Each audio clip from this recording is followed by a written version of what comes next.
Okay, we are live, so to speak. The subject of today's shir is money.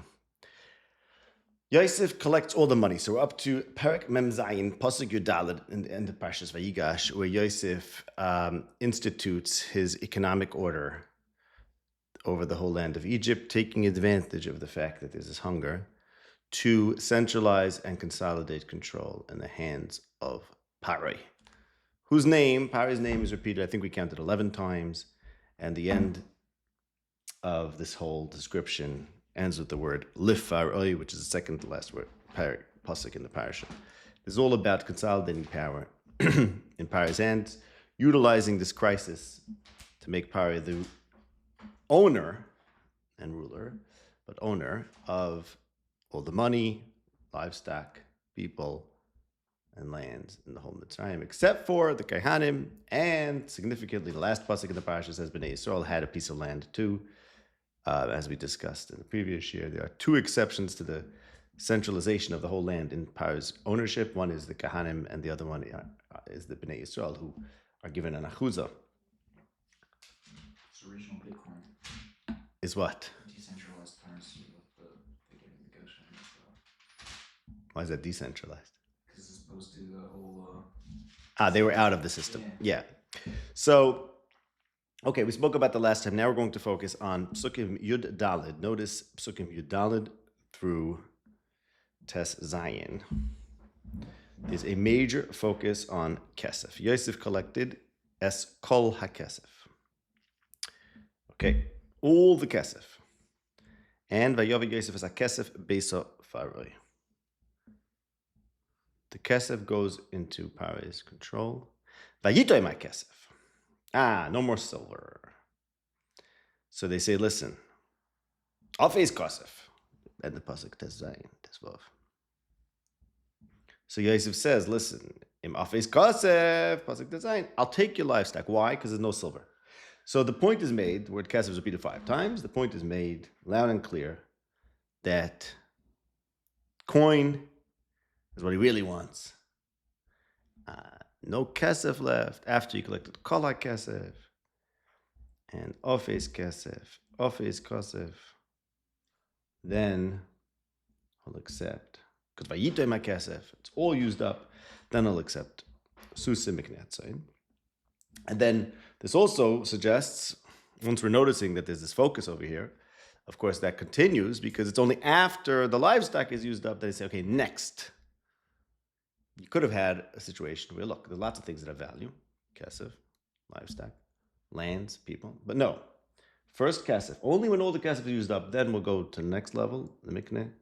And then, when that's used up, so then their bodies and their lands, and those are apparently one category. Okay, so let's first talk about this focus on kesef. Why does he love kesef so much? Why is kesef so important? And I think we mentioned this in the previous year. This reminds us of the pasuk in Koheles, Parak, a parak which is full of allusions to the Yosef narrative from beginning to end, actually, of the Yosef narrative, that is, and that parak as well. Reminds us of the pasuk in Parak Hey, pasuk Ches, Parak Hey, pasuk Tes, Oyehev kesef lo yispa kesef. Yosef has this thing for kesef. He has this desire, this great desire for kesef. And ironically, see, everyone teaches this pasuk. If you love money, you'll never be satisfied with money, right? So everyone's taking satisfied in this pasuk to be figurative. In other words, soiva is usually with food. And first people read this pasuk like this. Of course, satisfied is figurative. And the pasuk is saying you'll never be satisfied. But really, the pasuk is saying something much more basic. You cannot fill your belly with silver. Okay, Oyehev kesef, you can love kesef very much, but kesef cannot fill you up. Umi oyehev behemoyin loy tvua, you could love a lot of stuff, but that doesn't give you grain. So there's an irony here, which we'll see. The whole parak is telling us something very interesting. There's an irony here that when Yosef is dealing with a hunger, so what he did in Parshas Miketz made perfect sense. He's collecting the food, and now he can give out the food. But no, instead, he's all about the kesef. When your problem is a lack of sava, And kesef is actually the furthest thing removed from sava. And why do I say the furthest thing? Because if you think about it, well, what do you really need to eat? Land and grain. And that's what they give him last. And then animals work the land. Silver is completely abstract, and mamish does not fill you up. It's the most removed from food. And what we're going to see in Kehelis is an amazing pirush of what's going on in our parak, because I want to go back to our parak and notice another thing. He says, first kesef, livestock, land and animals, but that's not how it ends. Then it ends, he says, okay, you know what? It's time to plant Helechem Zera. So something changes at the end. In other words, he consolidates, centralizes, takes everything and becomes parais. But the way the parsha ends is that Yosef says to him, okay, look, it's time to plant v'haya batvuos. And you remember the pasuk says in Keheles, you could have a lot of kesef and a lot of hamoin, but you still don't have tevua. You could have all the kesef and all the lechem. And not the lechem. You could have all the kesef, all the mikneh, all the land, all the people. But lemaisa, when it comes to eat, you have a problem. You don't have tevua. And similarly in Vayigash, when it came time for tevua, Yosef says, okay, you know what? I want you guys to plant the land. I have an idea. I'm very rich, but I need to eat. So all of a sudden, Helechem Zera, all of a sudden something flips, and he's giving them something instead of taking everything from them and telling them I need you to plant. So we're going to see that's what Kehelis is picking up on, that there's a tremendous irony in the whole power consolidation that Yosef is doing, which has something very important to teach us about the power of kings. So before we understand what these psukim and Kehelis are doing and how they're explaining our parsha in Vayigash, what I want to do is I want to review how the psukim in Kehelis are referring to Yosef, where the allusions are to Yosef. Most of these allusions are relevant to this parsha, but I'll just include all of them. Okay, well, it goes all the way back to Parak Dalid, pasuk Yud Gimel. So I'll go through the psukim. These are not relevant. Well, they're sort of relevant. Okay, let's just read them. So Parak Dalid, pasuk Yud Gimel contrasts the young, poor but wise young man who's better than the old and foolish king. So this can be taken as a reference to Yosef, who Paro is lo yodal izar oid. He doesn't know what's coming, and his big problem is lo yodati es Hashem and lo yivoda hasova. He doesn't realize what's happening. That there's a hunger coming, and the young guy, who's a chacham, is able to save Paro from downfall, from disaster. Paro does not know how to be careful from the thing that's threatening his whole kingdom. Okay, he left jail and he became king. That's Yosef, of course. And then go to pasuk Tezai, and it talks about Ein Kates back in Pashas Miketz. We read this as Vahi Miketz. There's a whole notion: is there a Kates or is there not a Kates? Kehelis insists there's no Kates because Kehelis has this idea that things just go on and on and on, over and over. The whole notion of Kates, as things going to an end, is non-Kehelisian, but that's Vahi Miketz. Okay, whatever that is about. Fine. Now we go to pasuk Perek Hey. Perek Hey says, "Be careful what you say. Don't speak. Don't be quick to say a word in front of Hashem, because Hashem, God is in heaven and you are on earth. Al kein yu dvarecha me'atim." Okay, so there's a notion that Hashem is in heaven and we are on earth, and therefore the davar, we cannot really speak the word of Hashem. We cannot really speak the word of Hashem. The word is what is missing in the Yosef story of Aviv Shamar As Hadavar. Okay, this is something we spoke about countless times. I'm not going to review it. But there's a notion here in Kehelis that God is far away, which in Yirmiyah, in the parak where the Navi says, don't rely on dreams, rather we should rely on prophecy, because, says the Navi, which is against this pasuk. This pasuk says God is in heaven, you are on earth. So you cannot speak. The Navi Yirmiyah says, why are you guys relying on dreams? You could speak the word of Hashem. My word, the word of Hashem, the Dvar Hashem, because I fill heaven and earth. So there's two approaches. Either Hashem is available, and that's the derech of Nevuah, or God is in heaven and you are on earth, and that's the path that Yosef chooses, and that necessitates dreams. And that's the next pasuk. In other words, if we can't have the real word of Hashem, we don't really know what's going on. All we have is a certain kind of inkling or a shadow, a sense, and that's what's represented in dreams. But dreams, says Perek Pasuk Beis, are associated with ksil, foolishness, and inyan. In other words, a lot of busyness. They're not pure. They're not perfect. They're not the absolute truth. That takes us to pasuk above. Roiv chaloimis v'havolim udvarim harbe. You have to understand, if you're having dreams, that means you're very far from the truth, and therefore the proper approach is to recognize how far you are from the truth, and kiyas elokim yirah. As Yosef said, it's elokim ani yareh. So this distance from God that's represented by the fact that you're having chaloimis. It means you don't really have a control. You don't really have knowledge of the word of Hashem. That the proper response to that is Asalikim Ani Yoreh. Im oishek rosh v'gezel mishpat v'tzedek tir v'amedina. What if you see in a country a lot of abuse of the poor, like Yosef, who manipulated the whole Mitzrayim and abused them when they were down, and took everything from them, reduced them all to servitude and penury. Al tisma l'chefetz, don't be shocked. Ki gavoya ma'gavoya Hashem gavoya ma'alehim. You have to understand how countries work. There's a whole hierarchy. The petty official, he's being ripped off by the higher official. And everyone's just really a slave to the one that's highest. And it keeps on going till you get to Pare. So basically, this is like an excuse. You have to understand, you have to realize everything that Yosef is doing. Pyramid scheme. Yeah. But it's not really a pyramid scheme. Well, sort of it is. We'll see soon. But the point is that you have to understand the source of the Oishik Rosh V'Gezel is not the lower official. It's always going to be the higher official. Yosef told Paro, Yafket Pekidim. We have to make a hierarchy, right? In the beginning, it's Yafket Pekidim Akol Haaretz Mitzrayim. And we're going to make a whole system, a bureaucracy. Bureaucracies end up often having Oishik Rosh V'Gezel, but you have to realize that you have to trace it back to its source.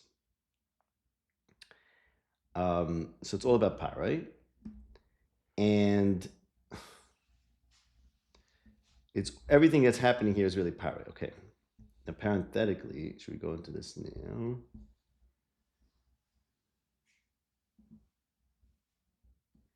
Okay, we'll leave this whole thing for now. But the point is that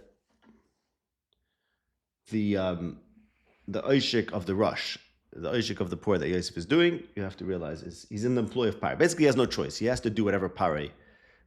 He has to do whatever is the best thing for Paro, considering Paro's morals. And if Paro is willing to do Oishik Rush, and Yosef has a good way to do that, then it's going to look like Yosef is the one who's responsible for that, but really, you trace it back to Paro. Okay. Next. The Yisro in Eretz Bakoil Hu Melech L'Sod Never. It's a difficult pasuk, but let's read it like this. Ultimately, Eretz is supreme. Because even the king is enslaved to the field. Okay, notice this, very interesting. What does it say in our parsha? Who's the slave of whom? In Parshas Vayigash is a very interesting expression in this whole story. They offered in pasuk Yud Tes, Kenei oisonu ve'es admoseinu balochem, v'niya anachnu ve'admoseinu avodim lefare. Us and our lands should be slaves to Paro. So, very interesting expression, because a land being a slave, usually a person's a slave. But we mentioned before, for some reason, the people and the land are just go together here. We'll have to get to that when we get there. But the people and the lands are go together. They go so together that the idea of being a slave extended to the land itself was enslaved to the king. And here it says in Kehelis, you should know, actually, the most supreme thing in the hierarchy, we just said, Gavoya Mal Gavoya Shem Gavoya Malim, right? If you trace back, where's all this power coming from? And then this abuse of power, this Oisir Grush, you have to go all the way to the top. What's the top? The king. But then the next passage says, actually, there's something higher than the king, and that's the Aretz itself, because even the king is enslaved to the field, which means Pashup Shat, king needs to eat. So really, king controls us, but who controls the king? Grain. Now, that's a contradiction to what it says in our parasha, which is that here the king, the land is the slave of the king in Parashas Vayigash, Perek Mem Zayin, pasuk Yud Tes. In Koheles, king is the slave to the land. But as we mentioned before, something very interesting happens in Parashas Vayigash. There's this whole hierarchy. That's where you have wheat. Where? In Koheles. Right. Here, the land's not producing anything anymore. Well, okay, so let's see what happens. Okay, good, but let's see what happens in Parashat Vayigash. The fact is that there is an element of production of the land in Parashat Vayigash too. Because as we mentioned earlier, first what Yosef does is he takes kesef, then he takes the mikneh, then he takes the people and the land. And that's what we're up to in Pasuk Chaf Gimel. Then he says to them, okay, look, you're all mine. Now that you're all mine, now there's a next step. Yosef now needs them to do something. He has everything, but he doesn't have one thing, Tvua. As the Pasuk says, you could have a ton of everything. You could own every single thing in the land. But Tavua is very interesting because Tavua, probably the idea is, but Tavua is also not a static thing. You need it to produce every year.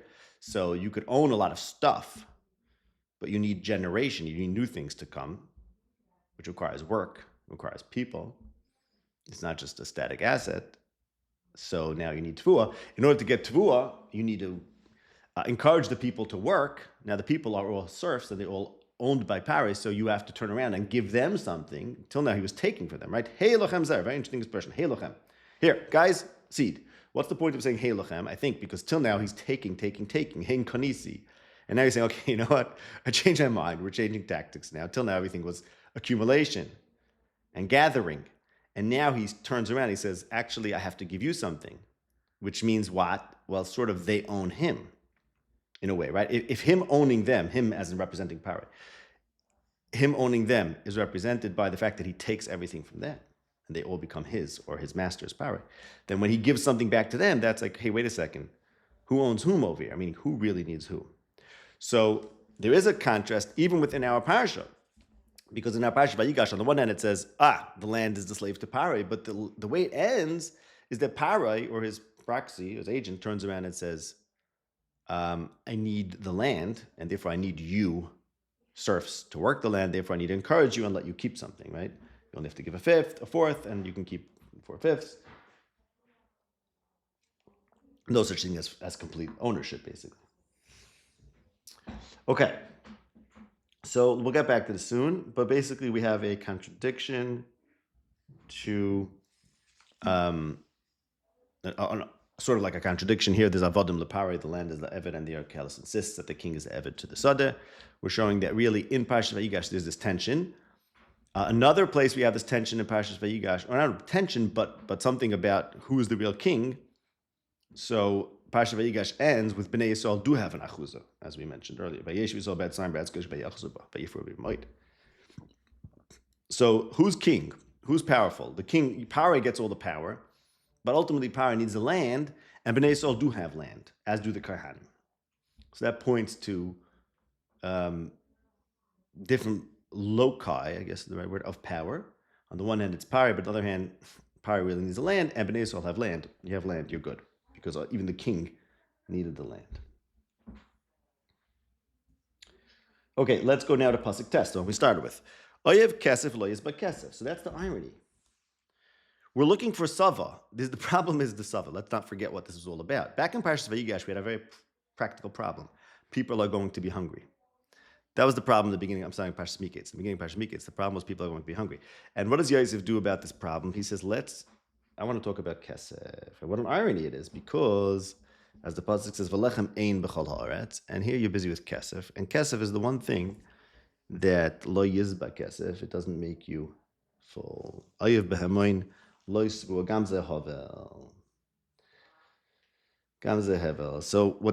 as we mentioned, this is what's going on over here. The pasuk is saying that ultimately, the real power lies in the concrete means of production, not in the kesef.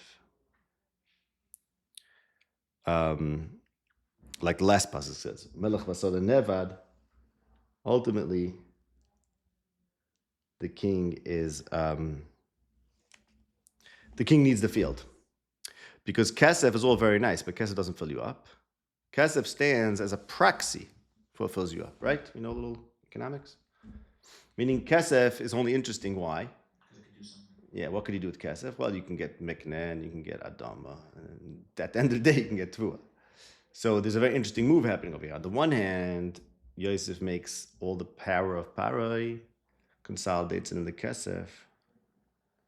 But what gives Parai that power? What gives Yosef the ability to take all the kesef? The fact that there's a crisis. The crisis revolves around hunger.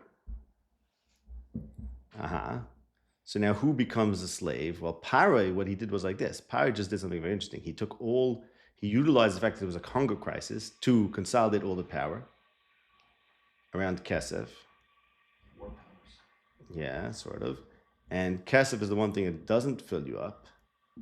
But it turns out that by doing so, by building his power over the hunger, or through the hunger, he's the one who becomes the most enslaved to the Sadeh.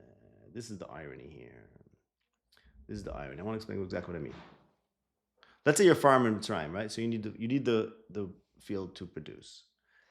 And what happens if it doesn't produce? You're in trouble. So maybe you'll pick up and move someplace else. What if you're the king of Mitzrayim and your whole claim to your power is the fact that you're the one who took care of the hunger when there was a hunger through your Yosef? You're the real slave to the Sadeh more than anyone else. So that's the irony that the pasuk in Kalas is saying. It's saying the kesef doesn't actually give you the money. The kesef, taking all the money, means what? Means I am the one who can guarantee food. That's why you're getting the kesef. But you can't really guarantee food because you also need the grain to grow just like everyone else. So you think you're becoming power, you think you're becoming master, you're actually becoming the ultimate slave because you are the most... Yeah, basically, exactly. You're making yourself into an Eved to the very means which gave you power. That is the great irony over here. And I want to shift now to another point, and then we'll go more into the psukim, go a little further in the psukim of Kehelas. We mentioned this a couple of times, that what Yosef did over here was he made Paro's position be very inflexible and vulnerable. Firstly, what Yosef did was he made Paro expect the whole Mitzrayim to be his avodim. No surprise then, except for the Kohanim and Yosef's family, because they're protectia. Well, then it's no surprise that when there's a new king, Yosef, of course, he wants these Jews to be his avodim too. It's not a chiddush that Bnei Yisrael should be his avodim. The whole land, everyone was his avodim. The only people who were accepted from that were the Kohanim and Yosef's family. So once he's lo yadis Yosef, he needs them to be his slaves as well. Okay. Furthermore, as we discussed a bunch of times, the fact that Paro suffers from kashrus leiv, and the actual slave Paro, can be traced back to Yosef. As the brothers say about Yosef, Dibar ha'ish adoni ha'aretz itanu kashrus. Yosef instituted a tough government in Mitzrayim, and that's represented by this oishik Rosh and Gezel. So Yosef is bringing out and sort of honing and perfecting the latent kashios in Paro, the toughness that's there, and the consolidation, the centralization of control, which also makes Paro very brittle, very vulnerable, because he needs everything to be in his control, and he's not flexible, because everything is his. And it's when there's one family that's not his, as soon as he forgets Yosef, he wants that family to be his also, and he can never give that up. So Yosef here seems to be consolidating control for Paro and making him more powerful, but ultimately this leads to Paro's downfall and makes him the biggest slave, basically, because it makes him locked in to things going perfectly right, because he became the Mr. Tvua guy in this story. Okay, let's read a little more, and then I'll explain that idea a little deeper. I just want to go back to the Psukim and Kehelas, Perkei Pasuk Yud now. The more good, there's more people to eat it. In other words, there's a real interesting thing going on over here. What's Yosef's big thing? He's going to become rich, or Paro's going to become rich because he controls the grain. Okay, but grain, the Maisa, has to be eaten. So there's a stickle problem here, right? How do you make any wealth? It's like the old problem of wealth. Grain, people eat it. So where's the wealth coming from? Basically, there's some problem where the kesef's coming from. The only thing that the owner has is he gets to see it. This is, by the way, Yere Paro v'yafkid bekidim. The one good thing that Paro could do is he could be a good overseer. That's a good thing you could do. If you control the wealth, it doesn't mean you're supposed to end up rich.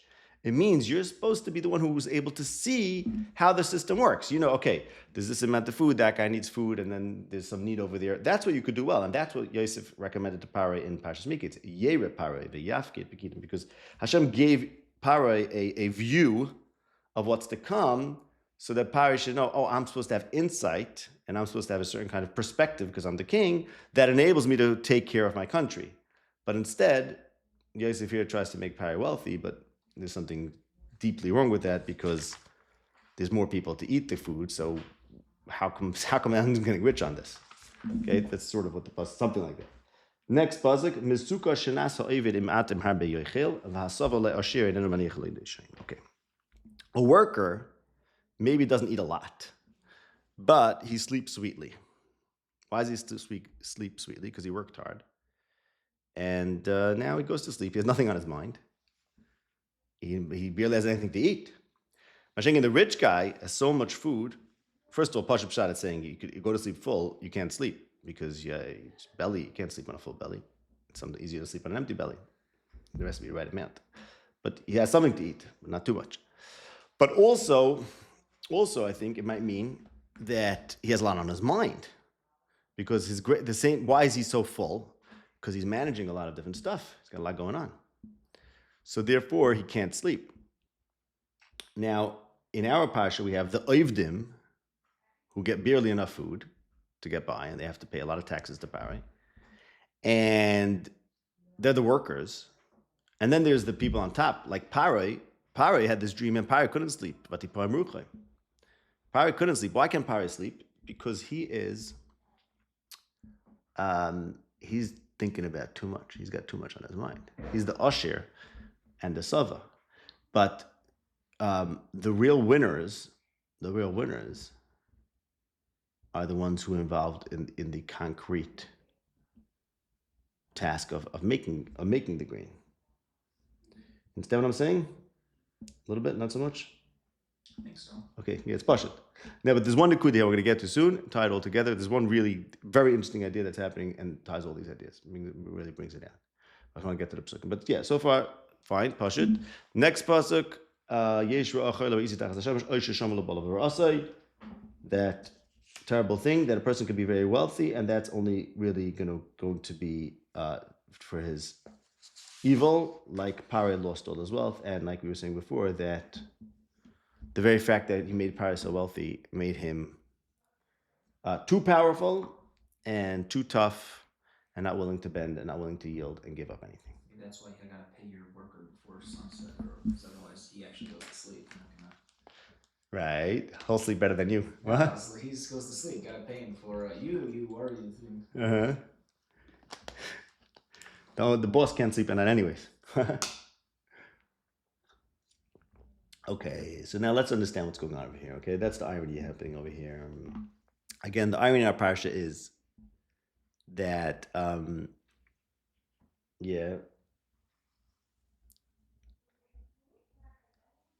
the crisis that revolves around grain was utilized by Pari / Yosef to make themselves powerful, which basically puts them in the position of being the most dependent on grain more than anyone else. Anyone else eat a little bit, eat a lot, they sleep fine. People who are not sleeping well at night are Yosef and Pari, because they realized how they created this absolute dependence on the system. And they made Kilu, they controlled the system, but really the system Lamaisa rests on a very basic thing, on the worker, on the Oived and his Tavua. So therefore, there's a shtickle mirage going on over here. And that's the main point. Because what's Kehelis' big taina? Kehelis' big thing is dreams have to do with Hevel. Right? So in other words, this whole power scheme that Yosef initiated, it all revolves around dreams. Yosef's dreams, Pari's dreams. There's something unreal about dreams. You know what else is something unreal about? Kesef. Kesef is the most unreal thing. Because if you're talking about what's real, well, Tavua is real. Land and the worker is real. His livestock is real because it aids him and his land to make the grain. But the most furthest removed is the Kesef. So going back to the... Why is the animal any more of a utility than money to pay a worker who's also going to till it? Because the money is just an abstraction of something. But it still gets something to be done. Yeah, but it gets it in a more removed way. In other words, look at it this way. Let me tell you, look at it this way. Yosef is trying to play a game on the people, essentially. He's trying to do this weird thing, as if to say, the power lies in the state. What does the state do in this case? The state is the one that organized the system. That's what value added was Yosef and power. They organized that it should work. Okay, but what did they organize to work? The Tvua.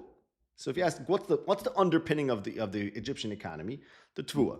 Tvua requires workers and land, which requires livestock. Okay, fine. That's the whole story. Comes the state and says, well, we are the ones who makes this system work. So really, we own it. Okay. And as we're discussing till now, okay, you own it, but you're also much more owned by the system because you're saying you are the system. If the system crashes, you're off with your heads, right? You're the ones who really are dependent on the tool. Okay, that's the irony that you ultimately come back to us. Fine, very nice. Now, Yosef has to pretend. This is why he's asking for the kesef. This whole thing, I'll answer your question. Yosef's move, the move of those people who take the money from the people who really are creating the money, is to pretend that there's something besides for the concrete tavua and livestock and land. In other words, again, this has to do with economic theories, but let's say Koheles is tiny that the more goods, the more people to eat them. What's he essentially saying? He's saying there's no such thing as wealth because you produce goods, so you'll produce more people, you produce more mouths, fewer children will die, so there'll be more people to eat them. Right? No one's supposed to get rich. It doesn't say it's linear, though. Okay, right. But it's basically an argument against the only thing about ownership is that you can see more, you get more experience, you get more mouths to feed, more interesting things to do with your life, more people to take care of. Fine. That's basic. That's his argument, right? Now, what anyone who wants to love kesef, which makes no sense because kesef doesn't fill your mouth. What he has to pretend is that there's something above and beyond the concrete eating, which is what this whole economic system is built on. There's something deeply ironic about that because you can't eat with kesef. But look at it this way. If Yosef would have come to them in the first place and say, look, guys, I'm giving you bread, so give me tvua. That doesn't make sense. Right? I can't say, since I'm giving you bread, give me bread. What if I say, I'm giving you bread, therefore you're giving me land? You say, wait, what do you mean? The land makes the bread. That doesn't really work so well either. Livestock, that's a little bit more removed. The most removed is kesef. That's the whole kunst. Because Yosef has to introduce this big dream state, this big hevel, this big inyan, which is really just a bunch of hot air, hevel. The whole kesef scheme is a bunch of hot air. And what makes it work is that it's kesef, because the only thing you can play this game with is kesef, because kesef is not the means of production itself, it's just a measure of the means of production. You could say, guys, let's forget about the means of production for a minute over here. Let's talk about the value, and we're the ones who made the value, so the value is ours. See what I'm saying? So that's, what? Not really? It also has nothing to do with the oyev kesef. The whole thing is that you just can't eat money. If I don't like money also, I can't eat money. Right. It's dependent. No, so it's true. I think it's true. The pasuk is also saying that he'll never be satisfied, as in metaphorically, he'll always want more. But I think the reason why it's saying la yizba is because it's pointing to an irony that kesef, like the seif of the pasuk, that kesef doesn't fill you up. No, so basically, let me try to say it one more time.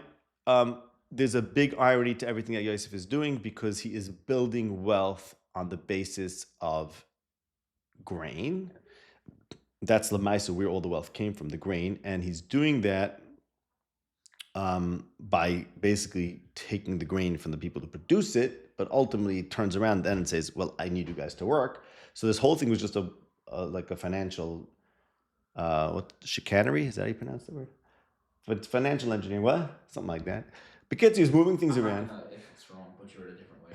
Okay. Anyways, chicanery. Okay, chicanery. Yeah, that makes more sense probably. Chicanery. Okay, fine. But that's and Koheles is connecting that to dreams, and that's why he has to start with the kesef. The lover of kesef is the one who loves the idea of wealth. The problem is that wealth is not an idea.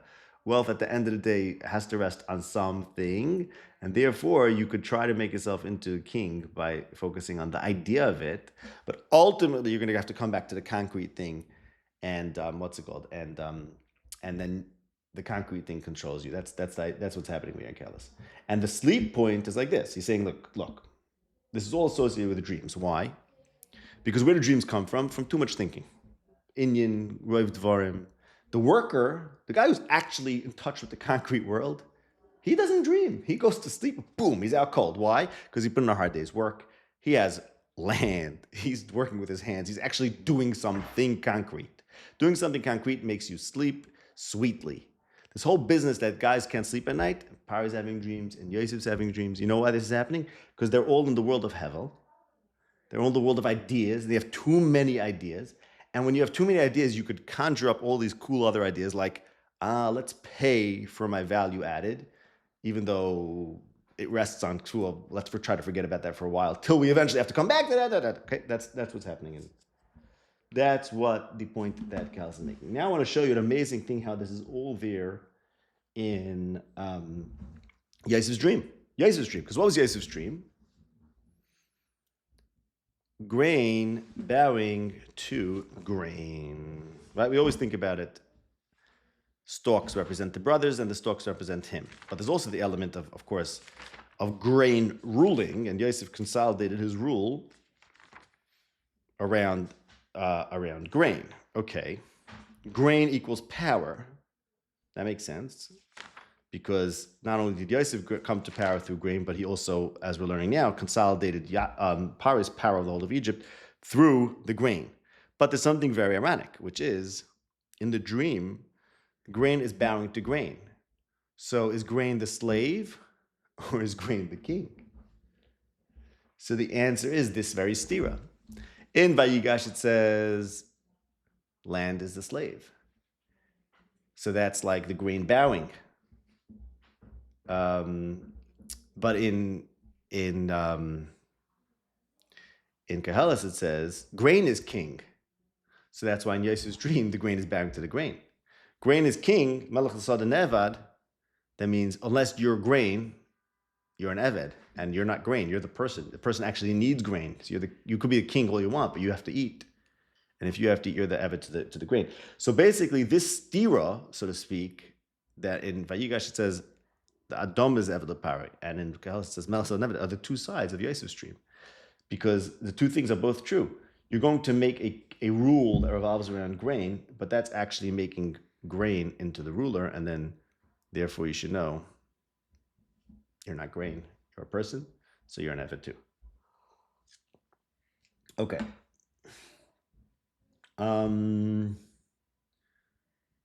Yeah, you know what? I think,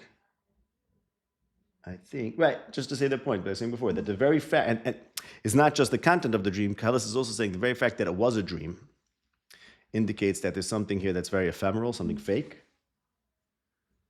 And that's he's focusing on the fakeness of it. If kesef leis bekesef, kesef is not food. Kesef doesn't make you full. So the whole